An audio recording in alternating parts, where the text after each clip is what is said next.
Catherine called Debbie sweet as pie. Okay. You know, Catherine is an old Christian woman, well, devout Jehovah's Witness, and she don't like the fact that they having babies and ain't married. Well, Debbie Rose like, well, if Michael will have me, I'll have him.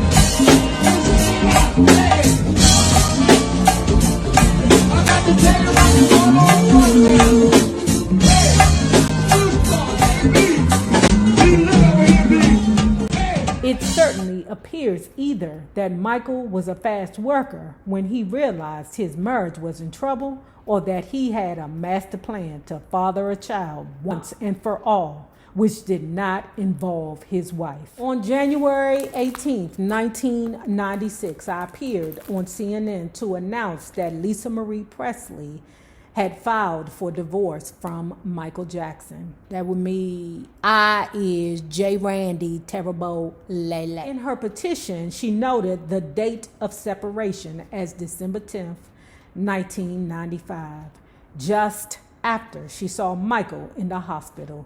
This person is one of the biggest entertainers out there, Lisa told Newsweek in 2003.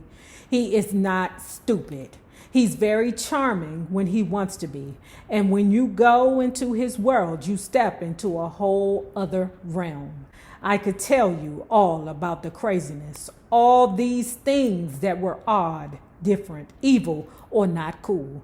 But it still took me 2.5 years to get my head out of it. In March 1996, Debbie Rowe suffered a miscarriage. I was just devastated, she has said. I thought I would never be able to have a baby, and I really wanted to have his. Michael was there to console me the whole time. Ooh, Debbie, bitch, the Lord gonna get you.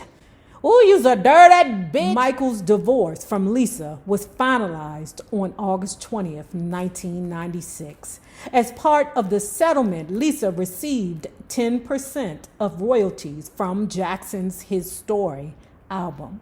According to the agreement, she was allowed to write a tell-all book about her marriage if she ever chose to do so. She did not sign a so-called confidentiality agreement. I know that's fucking right. Oh, I got so much love and respect for Lisa Marie now. Oh, I love her. I love her. Oh, I love her. Michael spent a couple of weeks lamenting what had occurred with Lisa. Lisa said that the part of him that is critical of himself, the beaten child part of him, really kicked in after divorce was finalized, said Monica Pastel. He wanted to call and talk to his best friend, her. He didn't want to let go. She needed space, though. She really needed time away from him. She felt that he had really screwed with her mind, and she got sick, and her body started breaking down after the divorce. She poured her life into him. Now she needed to reclaim it for herself. He had a hard time with that. In the end, Michael Jackson had no choice but to go on alone. He was a survivor, he told himself. He had music to work on, career commitments, a huge world tour coming up with a show that, as always, demanded his complete focus. Besides, he and Lisa had different goals in life. He wanted to raise children. She already had two, and had made it clear that she didn't want any more with him. Facts. Man, you go into your husband's hospital room and there's pictures of Mickey Mouse all over the goddamn world. And Shirley Temple. I don't feel good with that. That's jarring to me. When Debbie Rose said she would have his baby, he jumped at the opportunity. With glacial determination replacing his despondency, he was ready to push onward. That had always been his way. At the age of 38, he wasn't going to change. In September 1996, Michael embarked on a new worldwide concert schedule, the History Tour, the first leg of which began in Prague, Czech Republic, and would not end until Honolulu, Hawaii, at Aloha Stadium in January 1997. During the tour, Michael would perform 82 concerts in 58 cities to over 4.5 million fans. It was a grueling schedule. All told, the History Tour visited 5 continents and 35 countries. Debbie's existence in Michael's life and her pregnancy was finally revealed when she was tricked into discussing it with a friend who was tape recording the conversation. She just didn't know any better, explained Tanya Boyd, one of the neighbors in the Van Nuys apartment complex where she lived at the time. She was an open-hearted girl who never dreamed that there were people out there tape recording conversations for the tabloids. And guess what? Catherine was like, she's just the sweetest thing you ever see in your life. She's just so sweet. Sweet. She's just so sweet. Yeah. And I've been considered very sweet. And in my time, sweet means dummy. You's a dummy to be this sweet in this cruel world. She was an open-hearted girl who never dreamed that there were people out there tape recording conversations for the tabloids. However, there it was for all to see on the front page of News of the World, November 3rd, 1996. I'm having Jacko's baby. Acknowledging reliable sources, Debbie has received millions of dollars from Michael over the years, not as payment for her services, but as gifts to her.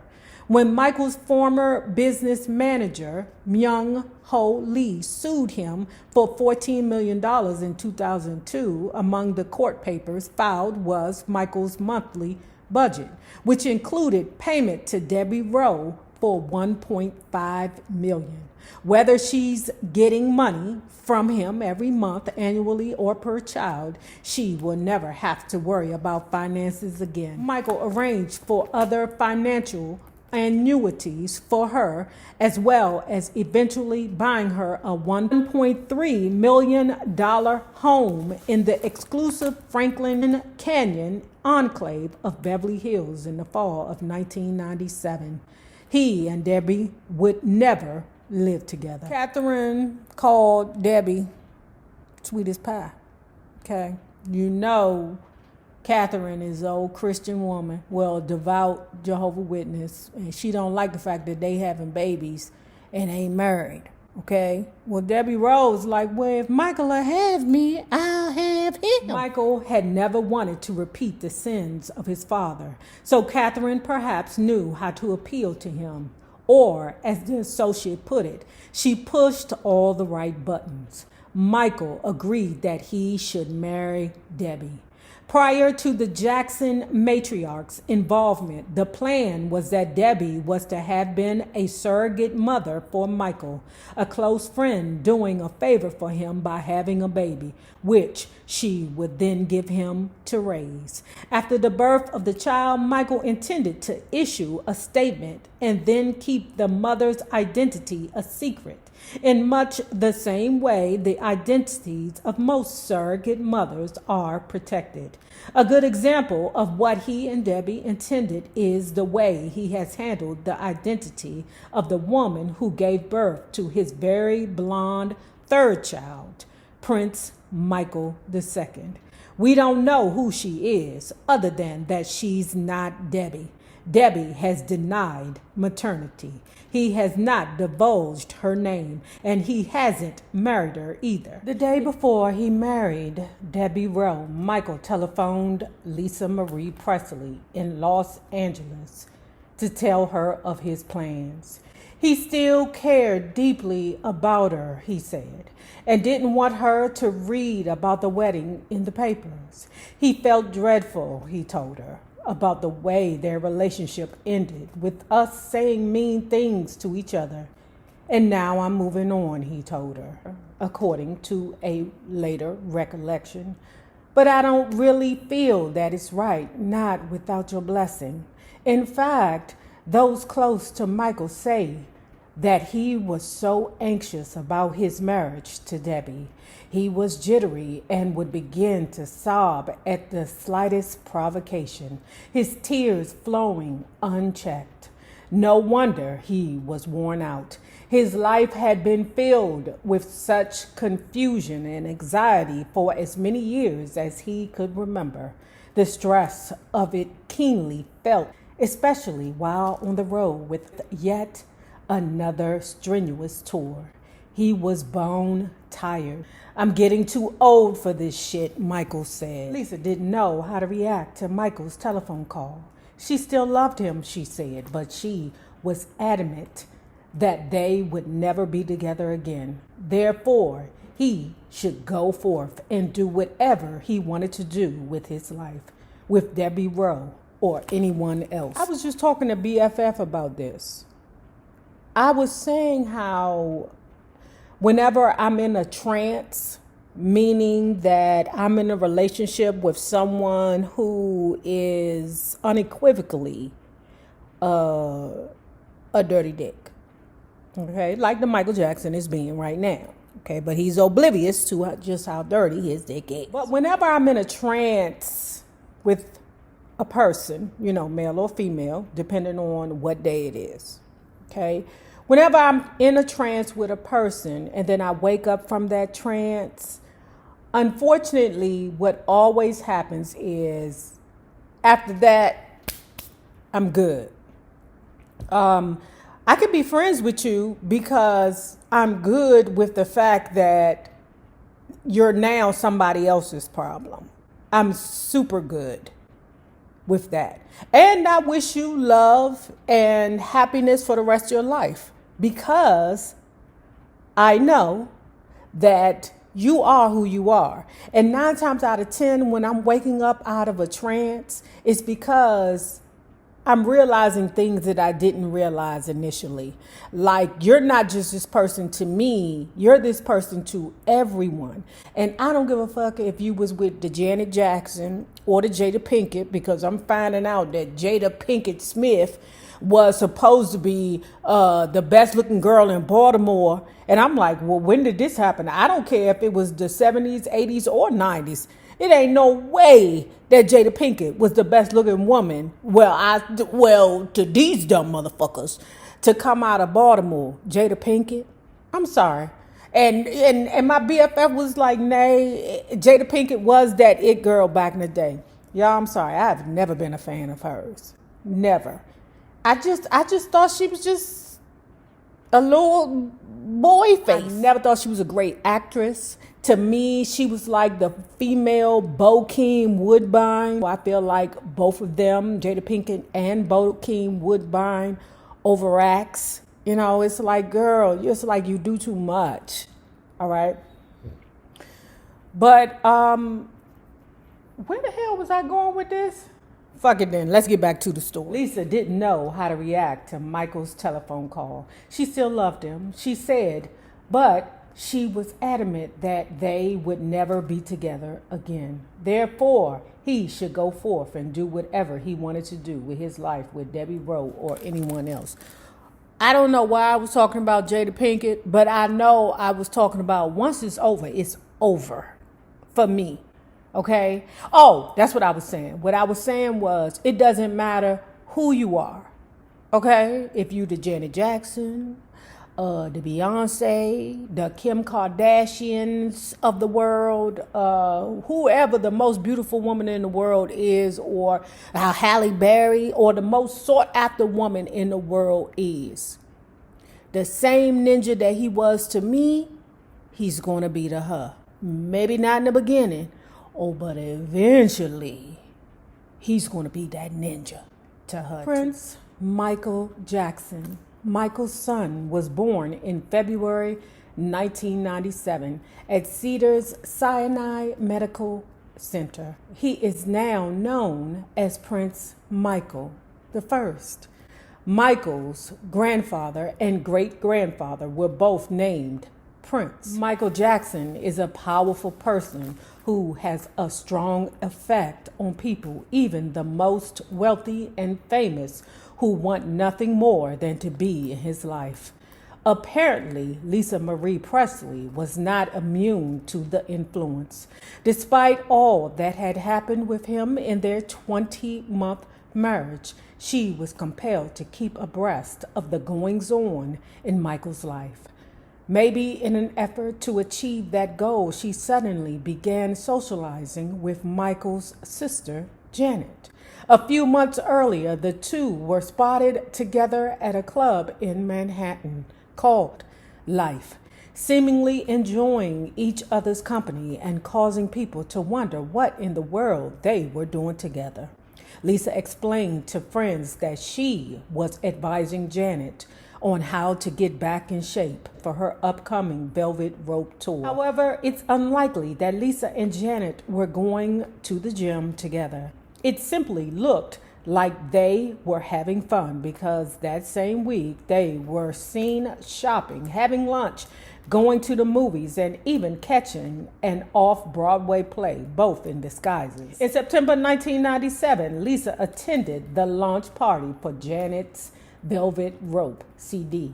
Shortly after, they attended the MTV Awards together. When Michael heard from Janet that she was socializing with Lisa, he became intensely interested. Does she ever talk about me? He wanted to know. I'll bet she hates me now. Does she hate me now?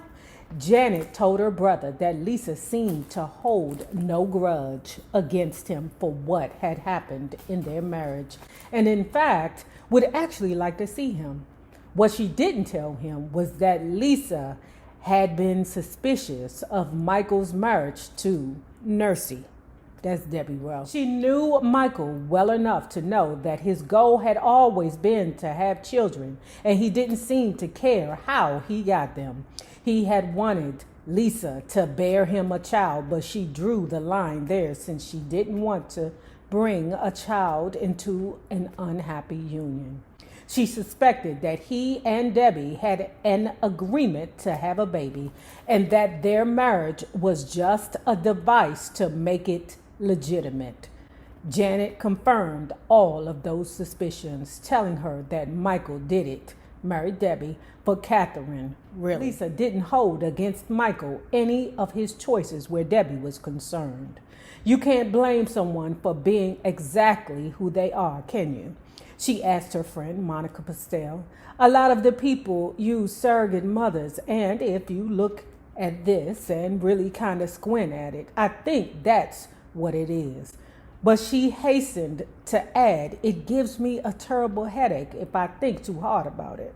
So I try not to. Michael then telephoned Lisa to ask if they could be friends. I've always loved you, he said to her, according to a later recollection, and I hate the way it ended between us. I really do. He then invited her and her children to join him in South Africa, where his history tour was finally wrapping. Didn't I tell you that a nigga is who he is, no matter who the hell he with? The same bullsnit that he pulled on Lisa, telling Lisa, well, I'm getting ready to have this baby with this lady any damn way, is now pulling on the girl Debbie Rowe. Now he got to go tell the lady Debbie Rowe, which he don't care about. He really don't care. Debbie, I'm getting ready to go meet Lisa Presley and her kids in Africa. And you know what? That goddamn Debbie Rowe was like, okay, Michael. Dumb bitch. In Germany, Michael was upfront with Debbie and told her that Lisa would be joining him on his next dates in England. And then later in South Africa, Debbie wasn't thrilled with the news. She may have thought Lisa was encroaching on her territory. You mean like the same damn way that you had a baby with him while they was married? Come on, girl. But she got over it quickly. Their relationship wasn't such that she could tell him what to do anyway, even if they were married. Plus, she didn't really care. Look, the thing is, she told a friend, I don't tell Michael Jackson how to live his life, and he doesn't tell me how to live mine. Word. Lisa and Michael and his parents, son and her children, all stayed at the Palace Hotel in the center of Johannesburg. The former couple was seen holding hands and beaming at one another. Yet beneath the veneer of her pleasant smiles, Lisa had begun to grow uncomfortable with the new Michael Jackson. While he was not nearly as troubled as he had been during her reign in his life, some of the changes she saw in him bothered her. Yeah, 'cause he think he the daddy. He think he Puff Daddy. Say that you love